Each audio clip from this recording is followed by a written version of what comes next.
Ladies and gentlemen, I just finished watching Pluribus episode 4, and this was an interesting episode to me because we got a lot of answers to a lot of questions, and we got to meet Manus, who was the 12th individual that was discovered to be alive, I guess, or not a part of the joining. And I thought it was really interesting to see what they did and how they spliced together his side of the story with Carol's side of the story. So you got to see Carol's version of the phone call they had and Manus's version of the phone call. And I liked that. It was a little slow seeing him and where he was, but I guess for the first time in a long time, it really did feel world building in a Vince Gilligan universe in the sense that it felt apocalyptic. So seeing him relying off of the dog food from other storage containers or other storage units and all of that stuff was really cool to see, and how he, if something like this, something apocalyptic like this were to take over the actual country, right? It would be fascinating to see how certain survivors would actually handle this. And I think Manus did a very good job of displaying that. Not as much him doing a good job, just the story did a very good job of explaining how people would react. And it's fascinating to me that Carol and Manus are the only two people out of the 13 people, I guess you could say, left alive in the sense that they are, that actually feel the way they do about it. I think it's genuinely fascinating. Though again, I did find it a little bit boring to see how they told that story.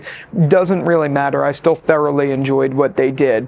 The other part of this story was absolutely incredible though to me. I thought it was great. This was a contender. I don't know if I'm going to say this was my favorite episode out of the 4, but this was a really strong contender because they finally started answering questions that I think all of us wanted to know. So we learned that Carol was kind of doing an experiment.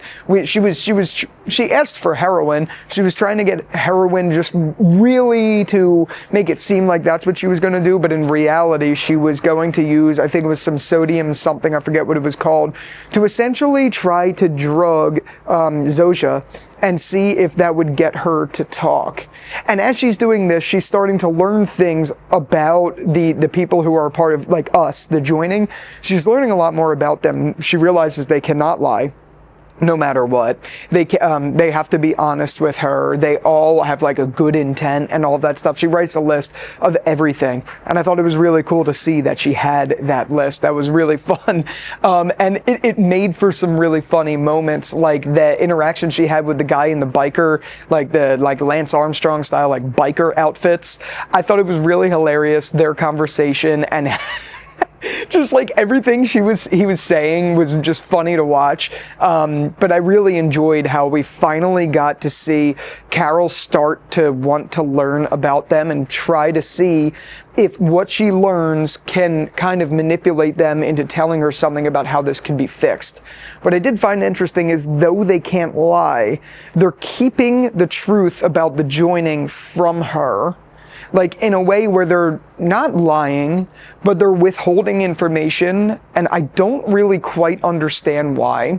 But I thought the way it panned out with her plot to essentially drug Zosha was really fascinating, and now I'm scared for the character, because even though all of these people are the same like personality now, I really liked Zosha. So I'm actually genuinely concerned for what that could bring for her, and did she die at the end of this episode? It's a Vince Gilligan show, so frankly, I don't know that she died. It's very rare for them to end an episode with a cliffhanger, and I kind of feel like this was Apple being like, let's end it with a cliffhanger, because it really is not like them to do that.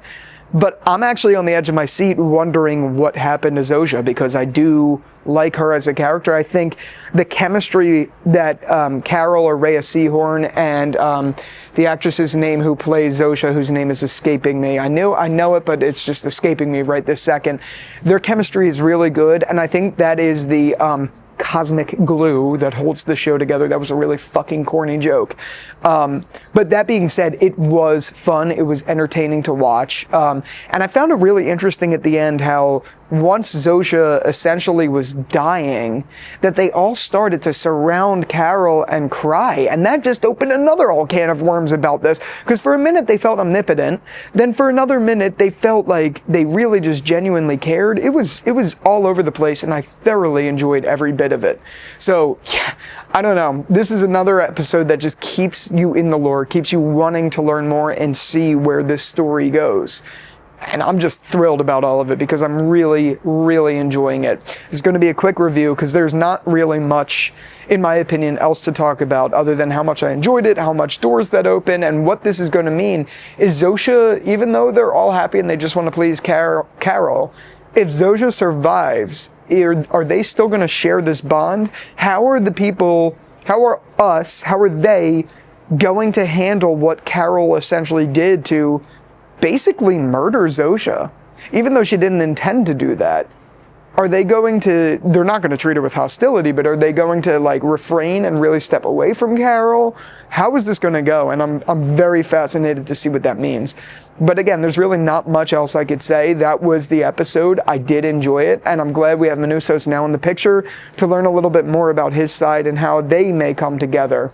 So can't wait for that. And yeah, if you're wondering why I haven't posted in a week, so my last video was Pluribus episode 3, it's because I've actually been coding an app that I just published to the App Store. It's my first ever app, and it's not going to apply to any of you guys. It's a loan calculator. I just started a new job as a finance manager, and I realized there is no tool on the planet that exists for us finance professionals that allows us to calculate loans in a very native fashion that has no ads, that feels easy and fast and intuitive to use. So I spent these last 2 weeks building it, and it has some cool features that like basically combines a calculator and some CRM functionality.